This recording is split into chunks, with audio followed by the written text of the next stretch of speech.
Este ano de 2024 foi repleto de acontecimentos políticos. João Nuno Pinto, apresentador do programa Isto é o Povo a Falar, que diariamente debate a política nacional, analisou o balanço de algumas notícias que marcam a atualidade internacional deste ano e deixou as perspectivas para 2025. O ano de 2024 foi recheado de eventos políticos bons e menos bons. Como disse na semana passada, estamos aqui com João Nuno Pinto, mais uma entrevista, de certa forma, um pequeno comentário, onde vai falar sobre alguns dos acontecimentos políticos que aconteceram este ano em 2024 e também um bocadinho que vai acontecer em 2025. João, falamos sobre as eleições nos Estados Unidos. Donald Trump venceu. Houve muita confusão pelo meio, no sentido em que começou com Joe Biden como candidato, depois abandonou devido à má prestação e à desconfiança por parte dos democratas. Kamala Harris ainda tentou ir taco a taco, mas Trump venceu. Sim, Trump venceu. Boa noite, Ricardo. Obrigado uma vez mais por me teres aqui e, obviamente, só as eleições nos Estados Unidos davam não sei quantos programas destes de 10 minutos. Vamos começar pelo vencedor. De facto, Trump é vencedor e vencedor em toda a linha. O Partido Democrata é, de facto, o grande derrotado. É o grande derrotado porque demorou demasiado tempo em perceber as condições cognitivas em que Joe Biden estava. Demorou em perceber que o eleitorado americano tinha temas com que se preocupavam, como a inflação, a imigração descontrolada, a censura e a instrumentalização, por exemplo, da justiça para a perseguição dos adversários políticos e, de facto, a vitória de Donald Trump e do Partido Republicano é em toda a linha, mas a derrotada não é Kamala. Kamala sempre seria derrotada, não parecia que pudesse existir comparação e Kamala nunca em momento nenhum conseguiu criar empatia e tração com o eleitorado democrata, porque ela de facto era vice do Biden no tier e era vice do Biden durante os 4 anos desta administração Biden. Mas há quem diga que o grande derrotado é a comunicação social mainstream, primeiro porque não noticiaram, mas de facto fizeram campanha clara a favor de Kamala Harris, fizeram claramente uma tentativa de aguar ou branquear tudo aquilo que tinham sido políticas equivocadas da administração Biden, algumas delas lideradas e esfiadas por Kamala Harris, nomeadamente a fronteira a sul, e tentaram de alguma forma recauchutar em Kamala Harris a possibilidade de vencer as eleições, mas o eleitorado americano disse um claro não, e um não ao wokeismo, um não ao racismo, um não às políticas identitárias, porque, por exemplo, Donald Trump ganha, inclusive, em algumas das chamadas minorias étnicas. Sem dúvida. Apesar do PPE, liderado por von der Leyen, estar ainda no comando, o avanço da extrema-direita também fez sentido, tal como um pouco, não só em Portugal, mas também em muitos países, como já referiste na semana passada, no programa sobre a política nacional.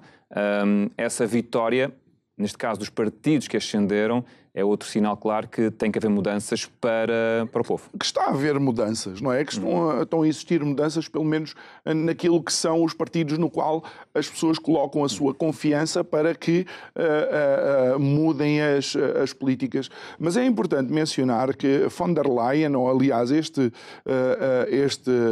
governo europeu, por assim dizer, é o que ganha com a menor margem de sempre da história do Parlamento Europeu. Ela ganha, se não me engano, com, não sei se 52%, 53% dos votos e com uma pouca distância, digamos, dos outros. Ganha, de facto, daqueles que não queriam este governo. Mas é sintomático do desgoverno europeu. Temos von der Leyen, alguém que esteve a ser investigada ou ainda está a ser investigada naquilo que são as adjudicações à Pfizer das vacinas na pandemia. Von der Leyen, que esteve a ser investigada enquanto ministra da Defesa alemã por causa da aquisição de algum material de guerra, que inclusive destruiu um telemóvel que tinha, creio, e alegadamente no intuito de que essas mensagens não fossem disponíveis aos investigadores, neste momento, encabeça o governo europeu. E depois temos António Costa, que depois de se demitir em Portugal por alegados casos de corrupção, o governo na Europa não acha nada mal que ele esteja lá a representar todos os europeus, ou como, por exemplo, ter uma outra portuguesa com a pasta das finanças e da poupança, vem alguém de Portugal, o país que menor índice, ou um dos menores índices de poupança apresenta na Europa. Portanto, isto é sintomático do desgoverno europeu, daí não ser surpreendente que se apresentem outras forças políticas. Para quem conhece a cara do João Nuno Pinto, não só no Isto é Povo a Falar, em frente aqui temos mesmo o cenário em que ele apresenta diariamente o programa, todas as noites, de segunda a sexta-feira. Existe também outro, e é esse assunto que eu vou tocar já a seguir, que foi Israel. Ele também apresentou uma série sobre Israel, na Rota, um especial. Israel, tu que sais desde 30 minutos antes deste conflito rebentar, quando tiveram a fazer a gravação com a equipa da Curiacos TV, o que é que diz este conflito durante tanto tempo, que se começou só em Gaza e já se alargou de certa forma também para o Líbano, para o Irão, e ali o Médio Oriente está um barril de pólvora a rebentar? Sim, sabes que isso não vai acabar. Não vale a pena, mesmo o Trump pode desenhar agora uma arquitetura de paz qualquer, se não é o Trump pode ser outro qualquer. Eu acho que nem John Kennedy, que era reconhecidamente alguém que não era a favor da guerra, embora tenha o episódio da Baía dos Porcos em Cuba, conseguiria jamais em termos algum chegar à paz naquele local. Porque há forças que não querem a paz. E não é só forças de um lado. Há forças de ambos os lados que não querem a paz, mas existem ali alguns atores que não são propriamente atores independentes, mas são peões de outras grandes e superpotências da região. Portanto, não sei se alguma vez chegará a paz àquele local, obviamente, não o posso afirmar. Eu creio que, olhando para aquilo que tem sido a história daquele local, vai ser extremamente difícil. Agora, de facto, tem-se notado é que, não podendo resolver isso, o Ocidente continua a utilizar outros países satélite ali na zona para continuar a alimentar alguns conflitos, não é? Conflitos que também acontecem um pouco também na Ucrânia, quase a mesma situação. Vladimir Putin continua no poder, ganhou as eleições, a guerra não para, a paz será possível? Joca, a paz é possível. Joca não, desculpa, Ricardo. É porque é um tema que eu, de facto, falo com outro nosso colega e também com alguma... O diretor de informação da Curiacos TV. Com alguma intensidade. A paz é possível. Não sei se vai ser a paz que os dois anseiam. Vai ser possível uma paz e com certeza vão chegar ali a algum entendimento. Não sei se realmente aquele território da zona do Donbass e tudo, se alguma vez irá recuperar ou não.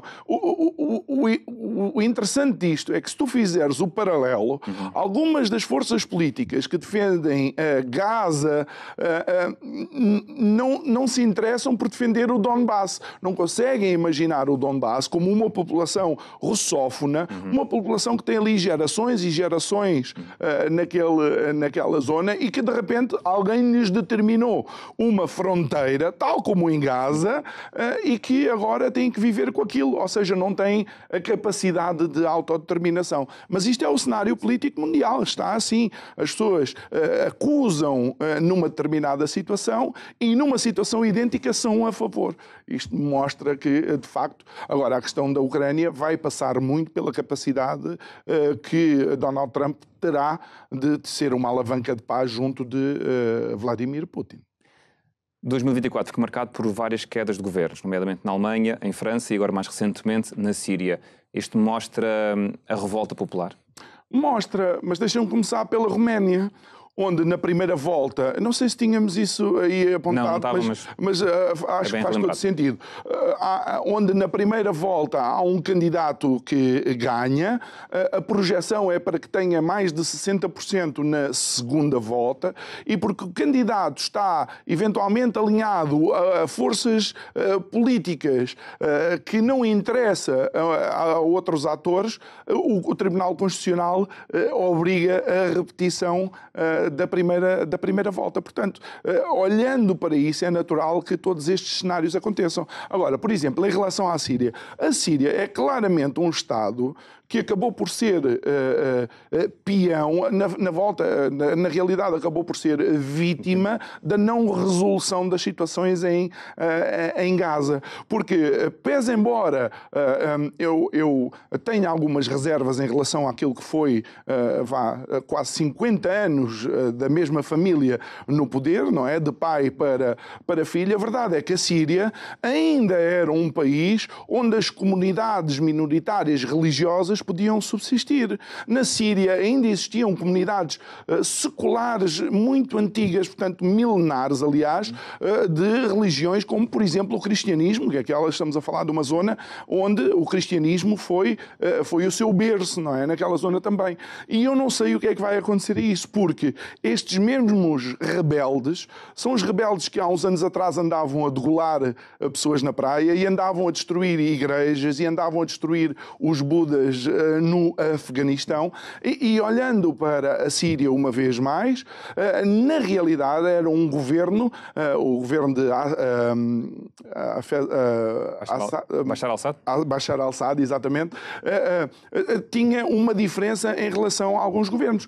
Não sei se o nome Najah al-Tahar se diz alguma coisa, mas ela era a vice-presidente da Síria, tinha sido ministra da Cultura, tinha sido formada na Universidade de Edimburgo, era uma escritora profícua, e diz-me qual outro país ali da zona islâmico ou proeminentemente islâmico tem uma mulher num cargo tão alto. Portanto, entre os prós e os contras, se calhar substituímos um regime que teria erros com certeza por um que é uma incógnita e que pode inclusive ser bastante pior. Antes de terminar, 2025 será um ano de ebulição política?